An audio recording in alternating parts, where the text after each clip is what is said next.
بات آ رہی ہے سمجھ میں؟ یعنی آپ کو یہ برا کیوں لگ رہا ہے؟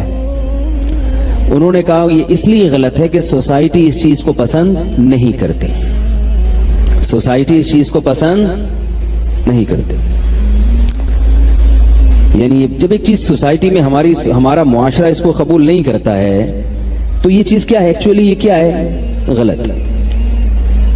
میں نے کہا اس کا مطلب یہ ہوا کہ اگر سوسائٹی اس چیز کو غلط سمجھنا چھوڑ دے تو پھر یہی چیز کیا ہو جائے گی؟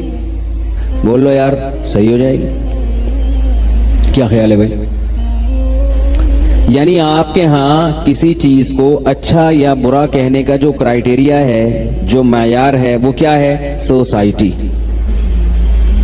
گوروں کے ہاں اتنا زیادہ شاید برا نہیں سمجھا جاتا ہوگا، تو ان کے ہاں تھوڑا، اور بعض کلچر ایسے شاید ہوں، مجھے نہیں پتا، کہ وہ بالکل ہی برا نہ سمجھتے ہوں۔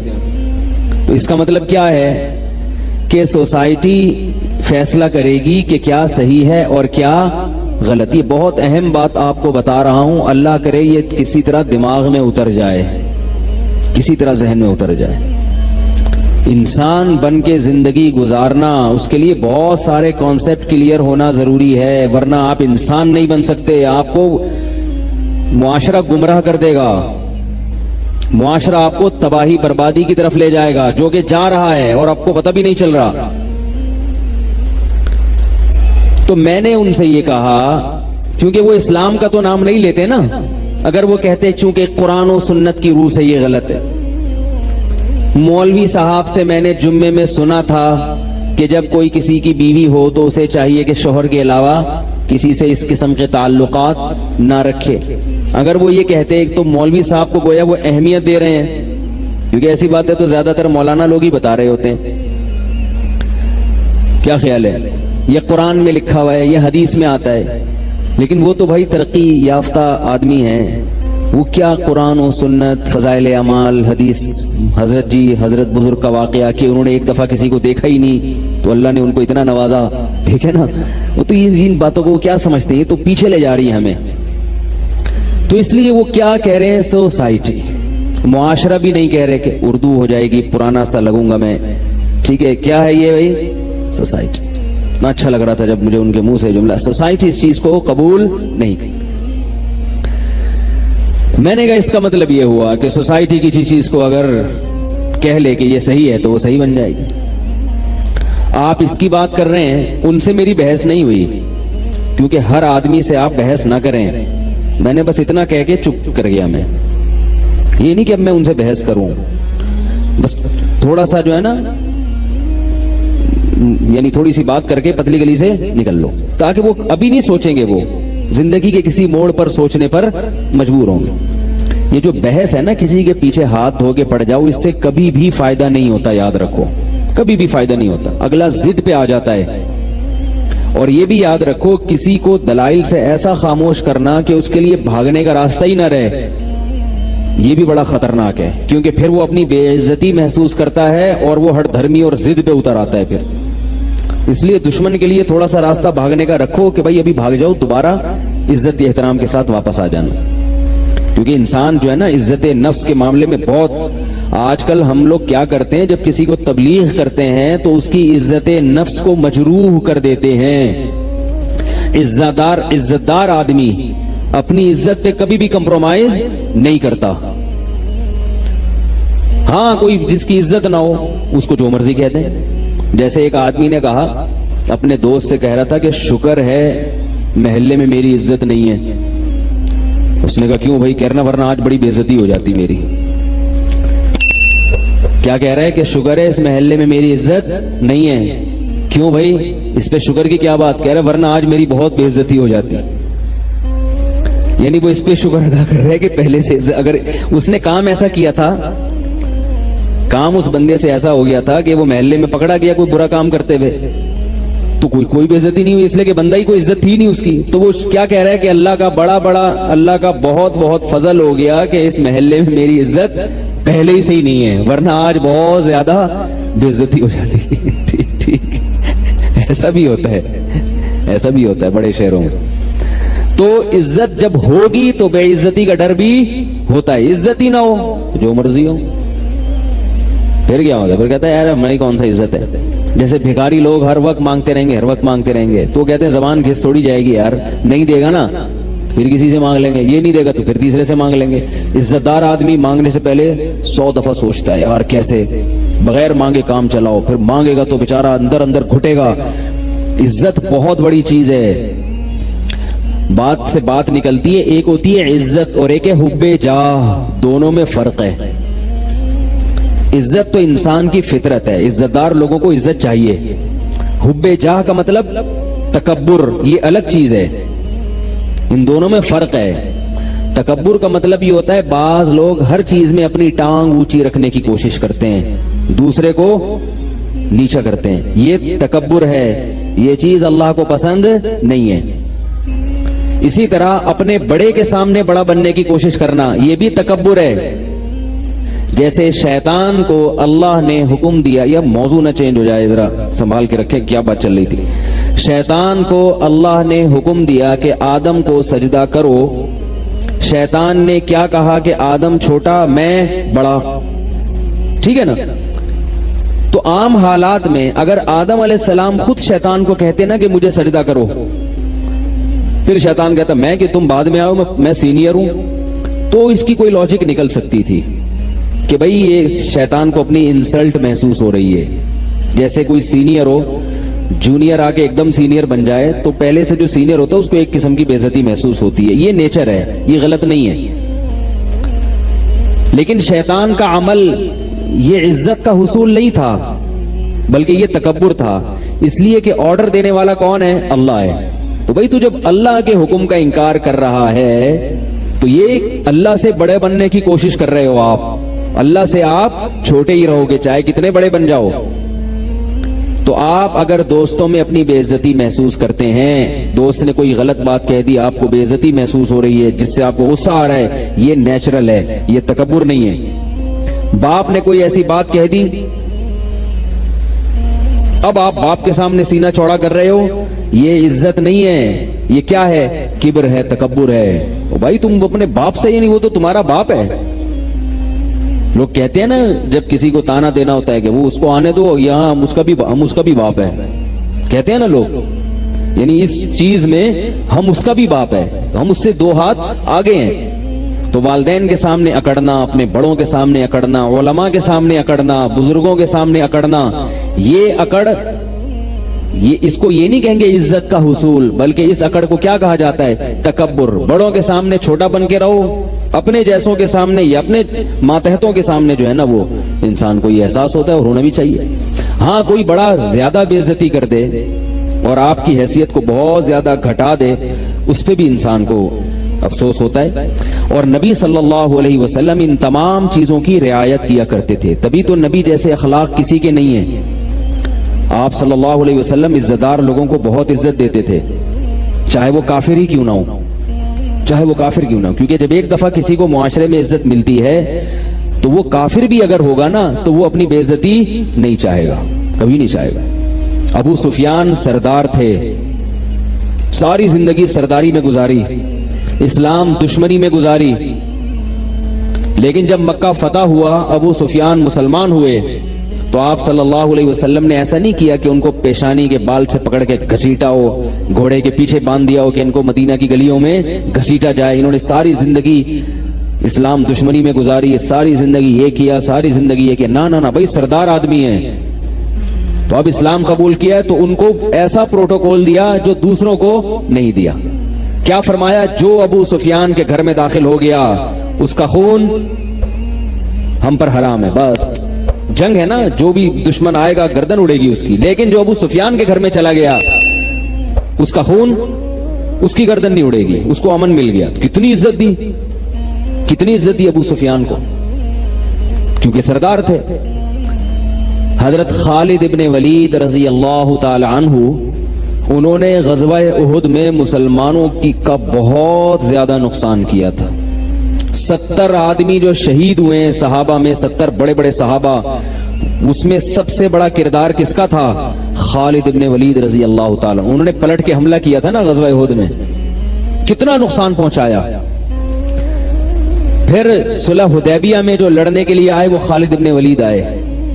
لیکن جب سلو ہو گئی تو خالد بن ولید تلوار کی نوک سے اسلام نہیں قبول کر رہے تھے. عزت دار آدمی تھے نا, اس میں ذلت محسوس کرتے تھے, بھائی میں شکست کھا کے اسلام قبول کروں, یہ کیسے ہو سکتا ہے. آپ صلی اللہ علیہ وسلم نے ان کو عزت دی اور ایک قاصد بھیجا اور کہا کہ خالد ابن ولید سے جا کے کہو کہ تمہارے جیسا سمجھدار آدمی, ذہین آدمی ابھی تک کافر ہے, یہ ہماری سمجھ میں نہیں آتا. بڑی تعجب کی بات ہے, اتنا ذہین آدمی, اتنا ہوشیار آدمی, اور ابھی تک اس کی سمجھ میں اسلام نہیں آ رہا. اور پھر یہ بھی فرمایا کہ تم اگر اسلام قبول کرو گے تمہیں یہاں عزت ملے گی.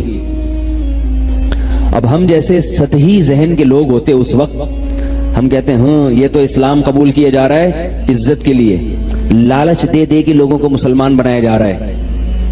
آج کوئی مولوی اگر ایسا کر دے کہ بھئی فلاں قادیانی کے پاس تحفے بھیج دے, کسی سردار کے پاس یا کسی اور کافر کے پاس, ایک تو وہ قادیانی ہے جس میں لچک ہی نہیں ہے, ایک وہ ہے جو حق کی تلاش میں ہے, تو ایسے آدمی کو ہدیہ دینا, اس کی دعوت کرنا, اس کو عزت دینا تاکہ وہ اسلام کے قریب آ جائے.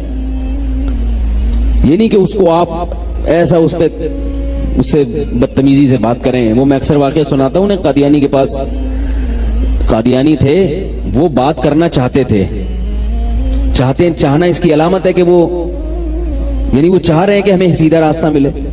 تو ایک گاؤں سے کوئی مناظر چلے گئے, ہمارے استاذ نے واقعہ سنایا. وہ قادیانی کے بیٹے لے کر آئے کہ آپ ہم سے بھی بات کریں, ہمارے والد سے بھی بات کریں, اگر کچھ بات ہوئی تو ہم لے آئیں گے, اسلام قبول کر لیں گے.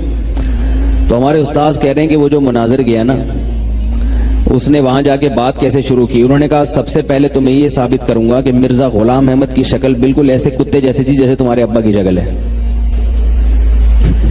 یہ سٹائل ہے اسلام کی تبلیغ.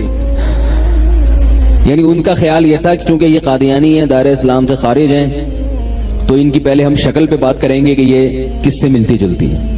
تو جب بیٹوں کے سامنے باپ کو آپ کہو گے معاذ اللہ اس طرح سے کتوں جیسی شکل, تو وہ آگے بات چلے گی؟ بات ہی نہیں چلے گی آگے. تو جو اسلام دشمن ہیں, جو چاہتے ہی نہیں, ان کا معاملہ الگ ہے, اور جو تحقیق کرنا چاہتے ہیں ان کا معاملہ الگ ہے. لوگ سوال پوچھتے ہیں غیر مسلم کے ساتھ کیسا سلوک کرنا چاہیے. رسول اللہ صلی اللہ علیہ وسلم نے غیر مسلموں کے ساتھ بہت اچھا سلوک کیا ہے. قرآن نے جو کہا ہے نا کہ ان پر شدت کرو, وہ میدان جنگ میں لڑنے والا ہے. جنگ کے اصول کچھ اور ہیں, امن کے اصول کچھ اور ہیں. میدان جنگ میں تو ظاہر ہے لڑائی ہوگی نا, اس میں تو بہادری دکھائی جائے گی, اس میں تو للکارا جائے گا. اس میں اگر آپ تھینک یو اور جزاک اللہ سے بات شروع کر دیں, وہ تو کہے گا یہ تو بزدل ہے. جنگ کے میدان میں تو سینہ اکڑا جاتا ہے اور کہا کوئی ہے کسی میں دم ہے تو آئے.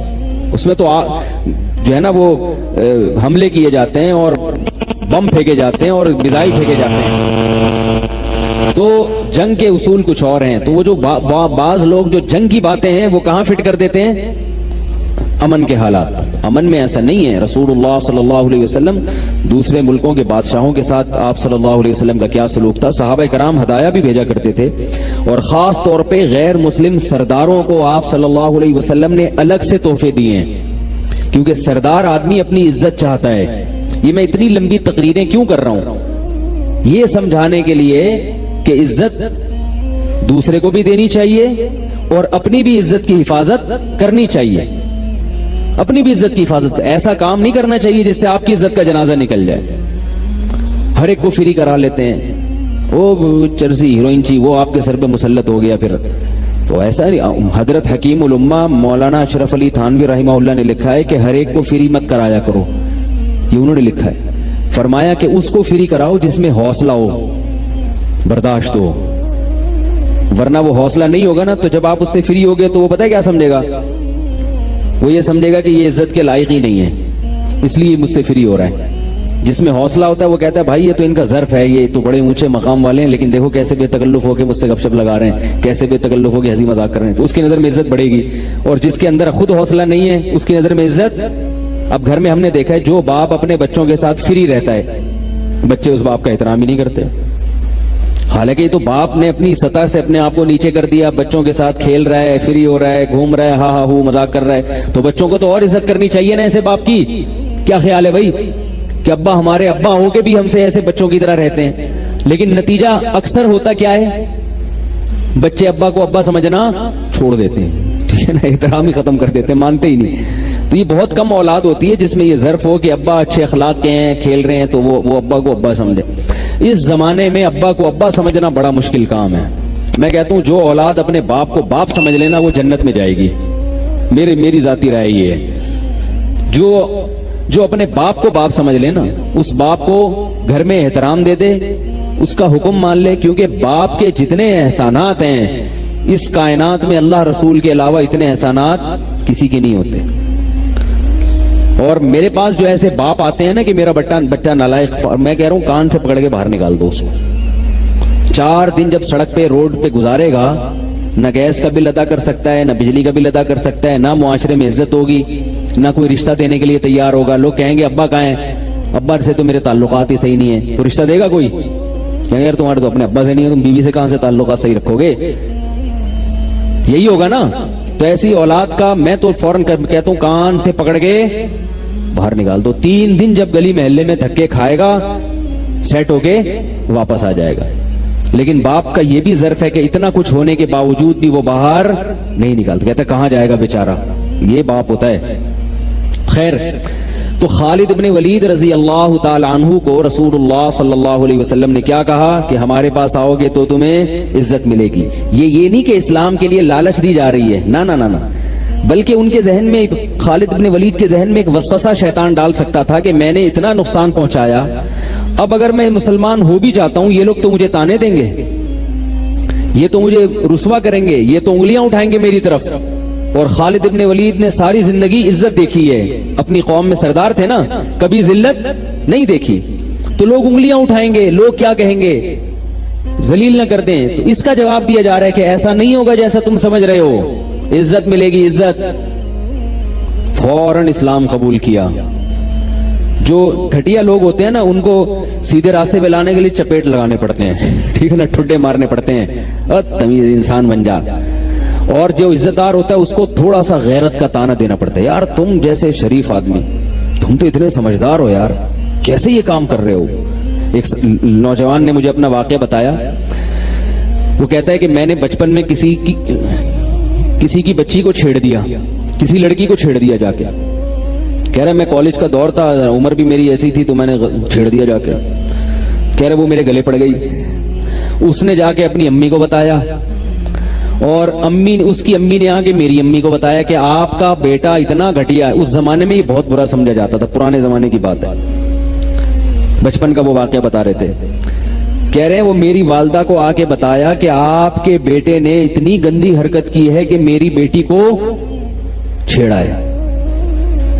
کہہ رہے میں کھڑا ہوا ہوں اور میں شرم بھی آ رہی ہے، میری اماں کو شکایت لگا دی۔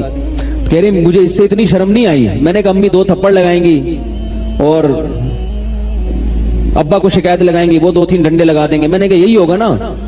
کہہ رہے لیکن ہوا کیا، میری والدہ نے کہا کہ کچھ بھی ہو میرا بیٹا سب کچھ کر سکتا ہے، میرا بیٹا کسی کی بچی کو اس طرح سے چھیڑ نہیں سکتا، اس کی اپنی بہنیں بھی ہیں، اتنا گھٹیا سوچ کا حامل نہیں ہے میرا بیٹا۔ اب وہ لڑکا کہہ رہا ہے یار میں شرم سے زمین میں گڑ گیا کہ میری ماں کے میرے بارے میں کیا جذبات ہیں اور میں کتنوں کو چھیڑ کے بیٹھا ہوں۔ کہہ رہے میں کتنوں کو چھیڑ کے بیٹھا ہوا ہوں اور میری ماں کے میرے بارے میں یہ جذبات ہیں۔ کہہ رہے بار بار میری ماں کہہ رہی ہیں اس خاتون کا نام لے کے، وہ جو بھی بہن ہوں گی پڑوسی ہوں گی، کیونکہ پڑوسیوں کو ہی چھیڑا جاتا ہے نا، مجھے نہیں پتا کہ پڑوسی ہوں گی وہ، تو وہ کہہ رہی ہیں اس پڑوسن کا نام لے کے کہ بہن تم جو کچھ بھی کہہ دو، میرے بچے پہ الزام لگا لو، اس نے فلاں کو مار دیا، اس نے فلاں سے اسکول سے چھٹی کر لی، یا یوں کر لیا، یہ کر لیا، لیکن میرا بیٹا کسی کی بیٹی کو، بہو بیٹی کو چھیڑ نہیں سکتا، کیونکہ ہم عزت دار گھرانے کے لوگ ہیں اور عزت دار گھرانے والے ایسے کام نہیں کرتے۔ اب وہ کہہ رہا ہے یار ہمیں تو، مجھے اب پتہ چلا ہم اتنے عزت دار گھرانے کے لوگ ہیں، مجھے تو پتہ ہی نہیں تھا۔ کہہ رہا ہے میں اس جملے سے نا والدہ کے شرم سے زمین میں گڑا جا رہا ہوں اور دل میں توبہ کر رہا ہوں، اے اللہ آئندہ یہ میری والدہ کو ایسی کمپلین بولو بھائی نہیں ہوگی، بس اس دفعہ جو چھپا لے، میرے جرم کو چھپا لے، پردہ ڈال دے، آئندہ نہیں ہوگا، آئندہ میں ایسا نہیں کروں گا کہ میری ماں جو میرے بارے میں یہ جذبات۔ تو دیکھو اس لڑکے میں تھوڑا سا وہ عزت کا تھا نا. اگر وہ لڑکا عزت دار خاندان کا نہیں ہوتا پھر پتہ کیا کہتا ہے, کہہ رہے اماں کو تو پتہ ہی نہیں, اب مزید 15-20 کو چھیڑ لو, میری اماں تو یقین کریں گی نہیں. کیا خیال ہے یار, کیا ہو گیا آپ کے سمجھ میں کیوں نہیں آ رہا؟ وہ یہ سوچے گا نا کہ بھائی میری اماں تو میرے بارے میں یقین ہی نہیں کر رہی, تو وہ تو اسی کو ڈانٹ کے بھیج رہی ہیں, یہ تو اتنا اچھا نظریہ ہے, تو اب تو شکایتیں وہ تو اور 2-4 کو چھیڑ لو, کوئی مسئلہ ہی نہیں. تو یہ فرق ہوتا ہے کہ جو نالائق ہوتا ہے نا, جو عزت دار نہیں ہوتا, اس کی چترول لگانے پڑتے ہیں, اس کو ڈنڈے لگانے پڑتے ہیں, اس کو ٹھڈے مارنے پڑتے ہیں, پھر جا کے وہ تھوڑا سیٹ ہوتا ہے. اور جو عزت دار ہوتا ہے اس کے لیے ایک تانا بہت بڑا ہوتا ہے. فقہا نے لکھا ہے تعزیر کے اصول میں, تعزیر ہوتی ہے نا, تعزیر سزا, ایک تو ہے حدود, زانی کی کو 100 کوڑے لگیں گے, وہ تو قرآن نے بیان کیے, اس میں تو کوئی فرق نہیں ہے, سب کے ساتھ ایک جیسا سلوک ہوگا, عزت دار ہو یا کم درجے کا آدمی ہو, وہ سزا جو قرآن نے بیان کر دی وہ سب پہ لگے گی. رجم سب پہ, ہاتھ کاٹنا سب پہ, حد قذف سب پہ, شراب کی سزا 80 کوڑے سب پہ, اس میں کوئی شریعت میں فرق نہیں. لیکن کچھ سزائیں ایسی ہیں جو قاضی اور جج کی ثوابدید پر ہوتی ہیں. وہ دیکھتا ہے بھائی اس نے اتنی نوعیت کا جرم کیا ہے تو اس کو اتنی سزا ملنی چاہیے, سمجھ رہے ہیں؟ اس میں شریعت نے کچھ نہیں بیان کیا, بس یہ بتایا کہ بھائی جرم کی نوعیت یہ ہے تو قاضی اور جج کی ثوابدید پر. تو اس میں فقہا بیان کرتے ہیں کہ اس میں عین ممکن ہے ایک جرم پہ قاضی کسی کو 20 کوڑوں کی سزا دے, اور یہ بھی ممکن ہے کہ وہی جرم کسی دوسرے سے ہو تو اسے صرف برا بلا کہہ دے. انہوں نے فرمایا اس لیے کہ بعض لوگ ایسے ہوتے ہیں کہ وہ جج کے منہ سے اپنے خلاف سننا ان کے لیے 20 کوڑوں سے بھی زیادہ بھاری ہوتے ہیں. وہ تو فقہا نے لکھے کہ جو عزت دار آدمی ہوگا نا, جج اس کو برا بلا کہہ کے عدالت میں سب کے سامنے کہہ دے کہ تم نے غلط کیا ہے, یہ بھی اس کے لیے بہت بڑی سزا. اس کو 20 کوڑے ماریں گے, ظلم ہو جائے گا اس پر. اور جس کو دوسرا آدمی جس کو جو روزانہ کوڑے کھاتا رہتا ہے, وہ معاشرے میں مشہور ہے, بھائی ادھر بیٹھا ہوا ہے, کبھی گٹر کے ڈھکن پہ بیٹھا ہوا ہے, کبھی وہاں سے گٹکے کی پی کے پھینک رہا ہے, دیواریں کالی کر رہا ہے, اس کو 20 کوڑے مار دیے تو وہ کہہ رہا ہے یار یہ تو خارش ہوئی ہے تھوڑی سی ہمیں, صحیح ہے نا, کیا ہو گیا, کوڑے کھا کے ہی مضبوط ہوں گے. ایسے بھی لوگ ہوتے ہیں نا, اگلی دفعہ آئیں گے تو 40 کھائیں گے, وہ اس طرح کے. تو اس میں بھی فقہا نے فرق بیان کیا ہے کہ ایک ہی سزا ایک آدمی کو کم دی جائے گی اور عزت دار آدمی کو, ایک آدمی کو زیادہ دی جائے گی اور عزت دار آدمی کو کم دی جائے گی. میں بار بار کیوں بتا رہا ہوں کہ دیکھو عزت دار لوگوں کی عزت کو مت اچھالا کرو. اگر ان سے کوئی برائی ہوتی ہے, کوئی جرم دیکھو تو اس پہ پردہ ڈالو, کیونکہ ایک عام آدمی کا جرم اگر لوگوں کے سامنے ظاہر ہوتا ہے اس کی اتنی بے عزتی نہیں ہوتی. عزت دار آدمی کا تھوڑا سا جرم لوگوں کے سامنے آ گیا, وہ بیچارہ زمین میں گڑ جاتا ہے, تو اس کو اس کے جرم کی اتنی بڑی سزا کیوں دے رہے ہو, اتنی بڑی سزا کیوں دے رہے ہو. اس کا حل یہ کہ اس کو الگ سے جا کے تنبیہ کر دو, الگ سے محبت سے سمجھا دو اس کو کہ بھئی یہ برائی ہے, یہ آپ چھوڑ دیں. تو ہم کیا کرتے ہیں کہ ہر ایک کو ایک ہی لاٹھی سے ہانک رہے ہوتے ہیں. اسی طرح یاد رکھو, بات تو تھوڑی سی عجیب سی ہے لیکن جب ہے تو میں کروں گا اس کو, کہ بعض جب نکاح کر کے لاتے ہیں نا عورت کو گھر میں, تو یہ نہیں دیکھتے کہ یہ عزت دار خاندان سے ہے, یا وہ اپنی پرمپرا جو ہے نا اس پہ ٹھونسنا شروع کر دیتے ہیں. بعض عورتوں کے فون آتے ہیں, انہوں نے کبھی زندگی میں گالی سنی نہیں ہوتی, جب وہ شوہر کے منہ سے موٹی موٹی گالیاں سنتی ہیں ان کو بہت بے عزتی محسوس ہوتی ہے. انہوں نے اپنے خاندان میں کبھی گالی کا لفظ سنا نہیں ہوتا, اور شوہر کے لیے گالیاں دینا نارمل ہوتا ہے. وہ پیدا ایسے خاندان میں بات بات پہ گالی, بات بات پہ گالی نکال, تو وہ اپنے خاندان کے حساب سے چلا رہا ہوتا ہے, لیکن ان کے لیے کیا ہوتی ہے, یہ بہت بڑی. اور بعض خواتین ایسے خاندان کی ہوتی ہیں, ان کو گالی نہ دو تو وہ سمجھتی ہیں بزدل ہے, یہ ڈرتا ہے مجھ سے. سمجھ میں آ رہی ہے نا, وہ اتنا پٹی ہوتی ہیں, اتنی گالیاں سنی ہوتی ہیں, اگر شوہر تمیز سے بات کرے وہ کیا کہ وہ سمجھتی ہیں کہ کیا ہے, پاگل آدمی ہے, تو اس کو تو تمیز سے بات کرنے نہیں آتی. رسول اللہ صلی اللہ علیہ وسلم کے بارے میں حدیث میں آتا ہے, ما کان النبی صلی اللہ علیہ وسلم فاحشا ولا متفحشا, آپ نہ تو فاحش تھے یعنی زبان آپ کی خراب تھی, اور نہ متفحش بتکلف یعنی آپ کی طبیعت میں بھی فحاشی نہیں تھی, اور نہ زبان خراب تھی. نبی صلی اللہ علیہ وسلم کی سیرت میں ہم دیکھیں ایسے زبردست آپ کے اخلاق تھے. میں صرف ایک چھوٹا سا واقعہ حضرت حسین کا سناؤں گا, حضرت حسن کا سناؤں گا. حضرت حسن کے بارے میں محمد ابن اسحاق ایک راوی ہیں، وہ کہتے ہیں میں نے حضرت حسن کے ساتھ بہت وقت گزارا، سب سے سخت ترین جملہ جو ان کی زبان سے میں نے سنا، یعنی جھگڑا بھی ہوتا تھا نا، گالی نہیں نکلتی تھی، کہہ رہے ہیں ان کی زبان سے میں نے جھگڑے کے دوران جو سب سے سخت ترین جملہ سنا وہ یہ ہے کہ میں ایک آدمی ان سے پیسے مانگ رہا تھا، تو انہوں نے غصے میں کہا کہ میرے پاس تمہارے لیے کچھ بھی نہیں ہے سوائے اس کے کہ تمہاری ناک خاک آلودہ ہو جائے، بس یہ سب سے بڑی گالی تھی جو انہوں نے زندگی میں دی ہے، یعنی تمہاری ناک کیا ہو جائے، خاک آلودہ ہو جائے، اتنی ایسا تحمل تھا۔ تو ہم لوگ ذرا سی بات نہیں ہوتی ایسی گالیاں نکالنا شروع کرتے ہیں۔ تو کہاں سے بات چل رہی تھی یار، وہ موضوع میں جو لے کے چل رہا تھا، خالد ابن ولید رضی اللہ تعالیٰ عنہ نے اسلام قبول کیا، پھر جب اسلام قبول کیا تو اب آپ دیکھیں انہوں نے ساری قربانیوں کا رخ غیر مسلموں کے خلاف پھیر دیا، اسلام دشمنوں کے خلاف کیسی قربانیاں دی، ساری زندگی لڑتے رہے، اور پھر جب حضرت عمر کا دور حکومت آیا تو حضرت عمر نے ان کو معزول کر دیا، کوئی بھی اپنی بے عزتی محسوس نہیں کی، انہوں نے یہ نہیں کہا کہ مجھے تو نبی نے کمانڈر بنایا تھا، مجھے تو ابو بکر نے کمانڈر بنایا تھا اور میرے ہاتھ پہ اتنی بڑی بڑی فتوحات ہیں، عمر کون ہوتے ہیں مجھے معزول کرنے والے۔ اگر یہ کہہ دیتے تو یہ کیا ہوتا، تکبر۔ میں کہہ رہا تھا نا عزت کی تلاش الگ چیز ہے، تکبر الگ۔ حضرت خالد بھی چاہتے تھے مجھے عزت ملے، چاہتے تھے نا، عزت دار آدمی تھے، بے عزتی نہیں چاہتے تھے اپنی، عزت مل گئی اسلام میں۔ لیکن حضرت عمر کہہ رہے ہیں آپ معزول ہیں، اب اگر کہتے نہیں میں امیر بنوں گا تو یہ عزت کا حصول نہ ہوتا بلکہ یہ کیا ہوتا، تکبر، اس لیے کہ آپ سے بھی بڑے ہیں عمر، وہ امیر المومنین ہیں، آپ ان کے آرڈر کو ٹھکرا رہے ہو۔ صرف یہ بھی نہیں کہ فوراً معزول ہو گئے، ہم ہوتے تو کتنے دلائل دیتے، مجھے تو نبی نے بنایا ہے، مجھے تو نبی نے سیف اللہ کہا ہے، مجھے تو ابو بکر نے بنایا، آپ کون ہوتے ہیں معزول کرنے والے؟ نا نا نا نا، فوراً معزول ہو گئے۔ لوگوں نے کہا کہ آپ تو امیر تھے، آپ تو خود نبی نے بنایا، فرمایا کوئی بات نہیں، پہلے کمانڈر بن کے لڑتا تھا اللہ کی راہ میں، اب سپاہی بن کے لڑوں گا۔ سپاہی بن کے لڑنے کا اپنا مزہ ہے، ذرا بھی تو یعنی دل تنگ نہیں ہوا، ذرا بھی اپنی بے عزتی محسوس نہیں کی۔